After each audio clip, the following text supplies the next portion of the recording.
آپ وسلم نے فرمایا عقل مند کون ہے؟ دو باتیں بتائیں، اگر آپ کے اندر میرے اندر وہ دو چیزیں ہیں، میں عقل مند ہوں، آپ عقل مند ہیں۔ اگر وہ دو چیزیں آپ کے اندر نہیں ہیں، میرے اندر نہیں ہے، میں بھی بے وقوف، آپ بھی بے وقوف، چاہے آپ ڈاکٹر صاحب ہو، چاہے پروفیسر صاحب ہو، چاہے ایم این اے صاحب ہو، ایم پی اے صاحب ہو، آپ بے وقوف ایم این اے ہو، آپ بے وقوف ڈاکٹر ہو، اگر یہ دو چیزیں آپ کے اندر نہیں ہیں۔ کیا؟ اکثرهم ذکرا للموت واکثرهم استعدادا، وہ لوگ جو موت کو کثرت سے یاد رکھے اور وہ لوگ جو موت کی کثرت سے تیاری کریں، اولئک الاکیاس، یہ ہیں عقل مند لوگ، ذهبوا بشرف الدنیا وکرامت الآخرہ، دنیا آخرت کی شرافت، سعادت، کرامت انہی کے ہاتھ آئی ہے۔ موت کو یاد رکھو بھائی، موت کی تیاری کرو۔ کیا تیاری کرو؟ 5 وقت نماز۔ موت کی تیاری کیا ہے؟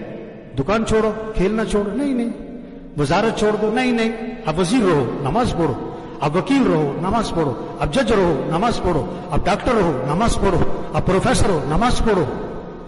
اگر آپ نماز نہیں پڑھتے اب بے وقوف ہو، جو کہ موت کی تیاری نہیں کر رہے آپ۔ اب سب پوچھو اپنے آپ سے، آپ نے فجر پڑھی؟ اگر پڑھی آپ عقل مند ہو، اگر آپ نے فجر نہیں پڑھی آپ موت کی تیاری نہیں کر رہے، اب بے وقوف ہو۔ اگر 10 بجے آپ کی موت آ گئی، اب نافرمان بن کے مرے۔ آپ نے رات عشاء نہیں پڑھی تھی، رات کو 12 بجے آپ موت آ گئی، اب مجرم بن کے مرے۔